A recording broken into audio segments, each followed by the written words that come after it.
আসসালামু আলাইকুম, কেমন আছেন সবাই? আশা করি সবাই ভালো আছেন। সৌদি প্রবাসীদের জন্য গুরুত্বপূর্ণ একটা গুড নিউজ, আর সেটা হলো মানব সম্পদ মন্ত্রণালয় থেকে 3 ধরনের সৌদি প্রবাসীদের ভিসার মেয়াদ বাড়ানো হয়েছে সম্পূর্ণ ফ্রিতে, কোনো টাকা পয়সা ছাড়া, কোনো জরিমানা ছাড়াই।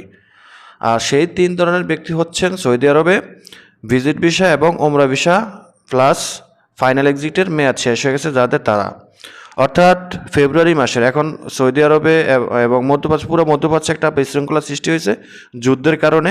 ইরান, আমেরিকা, ইসরায়েল সহ যে যুদ্ধ, এই যুদ্ধের কারণে যারা সৌদি আরব ত্যাগ করতে পারেননি, ফাইনাল এক্সিটের লোক এবং ভিজিট ভিসা এবং ওমরা ভিসা, এই 3 ক্যাটাগরির যে সকল প্যাসেঞ্জারগুলো সৌদি আরব ত্যাগ করতে পারেননি গত ফেব্রুয়ারির 25 তারিখের মধ্যে, তাদেরকে বিশেষভাবে এই সুযোগটা দেওয়া হয়েছে যে তাদের সময়টা এপ্রিলের 18 তারিখ পর্যন্ত সময় বেঁধে দেওয়া হয়েছে। তো এপ্রিলের 18 তারিখ পর্যন্ত সময় বেঁধে দেওয়ার কারণটা হলো একমাত্র যুদ্ধ। আর এর মধ্যে আপনারা যারা গত ফেব্রুয়ারির 25 তারিখের মধ্যে যেতে পারেননি, ভিসার মেয়াদ ক্যান্সেল হয়ে গেছে বা শেষ হয়ে গেছে, ফ্লাইট ক্যান্সেল হয়ে গেছে, তারা শুধু এয়ারপোর্টে টিকিট নিয়ে যাবেন। ঠিক আছে, টিকিট নিয়ে যাবেন, আপনি যেই বিমানের টিকিট কাটবেন সেই বিমানের উদ্দেশ্যে আপনি এয়ারপোর্টে ঢুকবেন, আপনার ভিসার মেয়াদ দেখে আপনাকে ছেড়ে দেওয়া হবে। আশা করি বুঝতে পারছেন। আপনারা অবশ্যই এই বিষয়টা মাথায় রাখবেন। অবশ্যই যারা এই ওমরা ভিসাদারি এবং ভিজিট ভিসাদারি এবং যারা ফাইনাল এক্সিটের মেয়াদ শেষ হয়ে গেছে।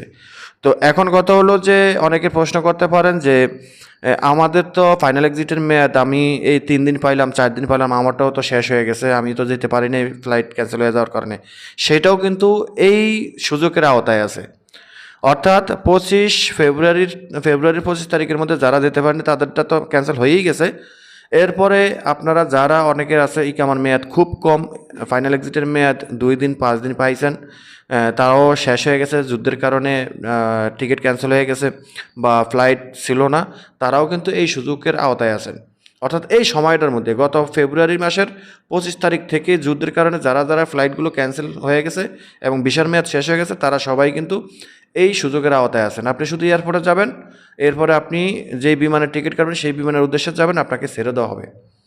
আশা করি বুঝতে পারছেন। এটা আমি কালকেই আমি এই তথ্যটা পেয়েছি, কিন্তু তথ্যটা দিতে পারিনি ব্যস্ততার কারণে। অবশ্যই ইতিমধ্যে অনেকে জেনে গেছেন, এটা জাওয়াদার থেকে প্রকাশিত। আপনারা নিশ্চয়ই আমার এই স্ক্রিনে দেখছেন যে জাওয়াদার থেকে যেই অফিসিয়াল যে তথ্যটা দিছে, কারণ এটা একদম অথেন্টিক অফিসিয়াল তথ্য। আপনারা নিশ্চিন্তে এখন আপনারা দেশে যেতে পারবেন কোনো রকম সমস্যা ছাড়াই। আশা করি বুঝতে পারছেন। ভিডিওটা অবশ্যই শেয়ার করে দেবেন। যারা চ্যানেলে নতুন তারা অবশ্যই চ্যানেলটা সাবস্ক্রাইব করে পাশে থাকা বেল আইকনটা অন করে রাখবেন। তো দেখা হবে অন্য কোনো ভিডিওতে। ভালো থাকবেন। আল্লাহ হাফিজ।